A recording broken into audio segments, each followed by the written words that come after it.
జిల్లా హుజురాబాద్ కవిత కామెంట్స్ గురుకుల పాఠశాలలో 10వ తరగతి విద్యార్థిని వర్షిత ఆత్మహత్య చేసుకోవడం దారుణం. విచారణ చేస్తే న్యాయం చేయాలని మేం పడుతున్న బాధ ఎవరు పడకూడదని అంటున్నారు విద్యార్థిని తల్లిదండ్రులు. ఇప్పటి వరకు అధికారులు పోలీసులు విచారణ చేపట్టడం లేదు. స్థానిక మంత్రి పొన్నం ప్రభాకర్ విచారణ చేసి న్యాయం చేయాలని ఆత్మహత్యలు చేసుకున్న విద్యార్థులు ఉసురు తగులుతుంది. శ్రీవర్షిత విషయంలో ఈ ప్రభుత్వం విచారణ చేయాలి. న్యాయం జరిగే వరకు జాగృతి బాధితులకు అండగా ఉంటుంది. కాంగ్రెస్ ప్రభుత్వం వచ్చాక రెసిడెన్షియల్ హాస్టల్లో ఇప్పటి వరకు 110 మంది వివిధ కారణాలతో చనిపోయారు. గంట ముందు తల్లిదండ్రులతో మాట్లాడిన అనంతరం గంటలో ఏం జరిగిందో సిట్ వేసి విచారణ చేపట్టాలి. ప్రతిపక్షాలు ప్రత్యర్థుల మీద సిట్ చేయడం కాదు, పేద విద్యార్థులు చనిపోతుంటే ఎందుకు జరిగిందని విచారణ చేయాలి అంటున్నారు.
మేడం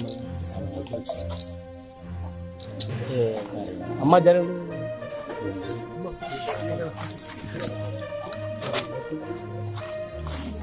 మన కొంచెం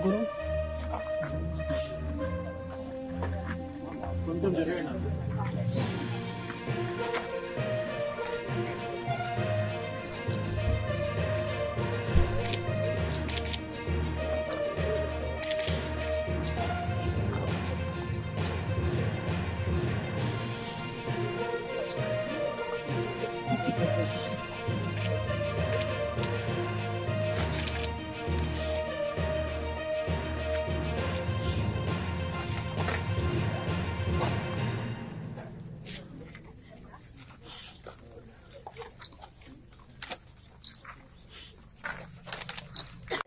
చాలా దారుణం. శ్రీవర్షిత అనేటటువంటి అమ్మాయి వంగరలో ఉన్నటువంటి పివి నరసింహారావు గారి సొంత ఊరు వంగరలో ఉన్నటువంటి బీసీ రెసిడెన్షియల్ హాస్టల్లో చదువుతూ మరి అక్కడ అన్ఫార్చునేట్ ఇన్సిడెంట్ జరిగింది.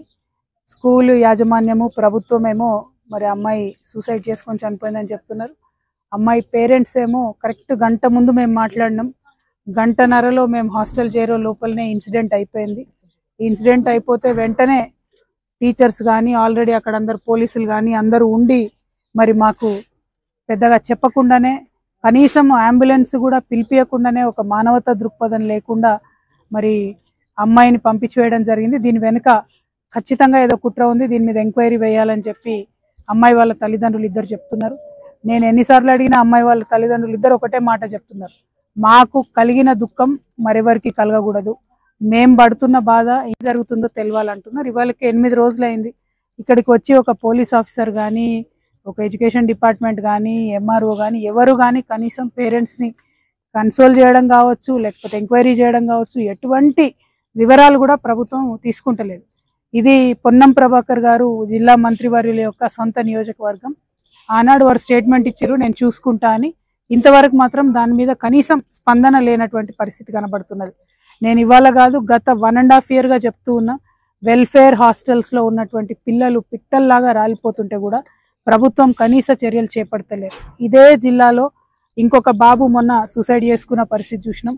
నిన్నగాక మొన్న గర్ల్స్ హాస్టల్లో సీసీ కెమెరాలు పెడితే ఎంత దారుణమైనటువంటి పరిస్థితి జరిగిందో చూసినాం. అంటే ఒకటి కాదు రెండు కాదు, అసలు పేద పిల్లలు చదువుకునే హాస్పిటల్, స్కూల్స్ అంటే కనీసం ప్రభుత్వానికి లెక్కలేనితనంగా పట్టిలేనితనంగా కనబడుతున్నది. ఇది కరెక్ట్ కాదు. వాళ్ళ ఉసురు తగులుతుంది మీకు. ఇటువంటి ప్రయత్నం చేయకండి దయచేసి. ఆ పేద తల్లిదండ్రులు వాళ్ళ పిల్లలు న్యాయం కోరుతున్నారు. ఖచ్చితంగా శ్రీవర్షిత విషయంలో ఏం జరిగిందో ప్రభుత్వం సపరేట్గా ఎంక్వైరీ చేయాలి. మోసం చేయొద్దు, మభ్య పెట్టద్దు. ఎందుకంటే అమ్మాయి చాలా టాలెంటెడ్ అమ్మాయి, ఎప్పుడు కూడా స్కూల్ లీడర్గా ఉన్నటువంటి అమ్మాయి, కలెక్టర్తోని అనేకమైన అవార్డులు పొందినటువంటి అమ్మాయి, జీవితంలో నేను ఐఏఎస్ను ఐపీఎస్ను అయితా అని గోల్ పెట్టుకొని కష్టపడి చదువుతున్నటువంటి అమ్మాయి. అటువంటి అమ్మాయి చనిపోతే తల్లిదండ్రులకు ఎంత బాధ ఉంటుందన్న విషయం దయచేసి ప్రభుత్వం ఆలోచన చేయాలి. కొంత మానవత్వాన్ని దయచేసి ప్రదర్శించమని నేను ప్రభుత్వాన్ని డిమాండ్ చేస్తా ఉన్నా. ఇది విమర్శ కాదు, రాజకీయాలు కాదు, ఏది కాదు. ఎందుకు పిల్లలు చనిపోతున్నారు, వాళ్ళని చనిపోకుండా ఆపలేమా? దయచేసి ఇది ఒకటి ప్రభుత్వం ఆలోచన చేయాలని చెప్పి నేను కోరుతున్నా. ఖచ్చితంగా న్యాయం జరిగేంత వరకు తెలంగాణ జాగృతి శ్రీవర్షిత పేరెంట్స్కి అండగా ఉంటుంది. ఇటువంటి అనేక మంది పేరెంట్స్ ఉన్నారు, వారందరికి కూడా అండగా ఉంటామని తెలియజేస్తూ, మంత్రివర్యులు తక్షణమే స్పందించాలి, ఎంక్వైరీ చేయాలి, స్పెషల్ ఎంక్వైరీ చేయాలి, ఏం జరిగిందో ఖచ్చితంగా బయట పెట్టాలి. Thank you. జై తెలంగాణ. 110 మంది పిల్లలు చనిపోయినండి వెల్ఫేర్ హాస్టల్స్లలో. ఉరివేసుకోవడము, యాక్సిడెంట్ కావడము, ఫుడ్ పాయిజనింగ్ కావడము, ఒత్తిడికి లోన్ కావడము, ఇది ఎంత దారుణం చెప్పండి. పేద పిల్లల్ని చదివించాల్సినటువంటి ప్రభుత్వం వాళ్ళ ప్రాణాల మీద కనీసం లెక్క లేకుండా, సోయి లేకుండా వ్యవహరిస్తున్నారు. ప్రభుత్వం ఇట్లానే నిమ్మకు నీరెత్తినట్టు ఉంటే ఖచ్చితంగా న్యాయ పోరాటం చేయాల్సినటువంటి పరిస్థితి వస్తుంది. ఇది డెఫినెట్గా ఎవరైతే ఈ చర్యకు పాల్పడ్డారో, ఎట్లా అయితే అన్యాయం జరిగిందో వాళ్ళ మీద కఠిన చర్యలు తీసుకుంటేనే ఇంకొక హాస్టల్లో మంచిగా ఉంటుంది కదా. ఆడపిల్లలండి పాపం, చదువుకోవడానికి వచ్చిన పేద పిల్లలు. మానవత్వం ప్రదర్శించాలి. చాలా జీరో టాలరెన్స్తో ప్రభుత్వం ఎంక్వైరీ చేయాలని నేను డిమాండ్ చేస్తాను. హిస్టరీ, అమ్మాయి అకాడమిక్స్, ఆమె టాలెంట్ ఇవన్నీ చూస్తే మాత్రం ఆ అమ్మాయికి బాగా ధైర్యం ఉంది. సూసైడ్ చేసుకునే పరిస్థితి కనబడతలేదు. గంట ముందు పేరెంట్స్కి ఫోన్ చేసింది. ఆ గంటన్నరలో ఏం జరిగిందన్నది తెలియాలంటే స్పెషల్ ఇన్వెస్టిగేషన్ వేయాల్సిందే. ఒక సిట్ వేసి దర్యాప్తు చేయండి. ప్రత్యర్థుల మీద, ప్రతిపక్ష పార్టీల మీద సిట్టులు వేయడం కాదు.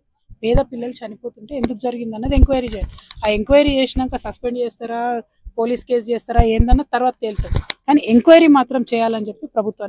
లైక్ చేయండి, షేర్ చేయండి, సబ్స్క్రైబ్ చేయండి. మరిన్ని వీడియోల కోసం బెల్ సింబల్ పై క్లిక్ చేయండి.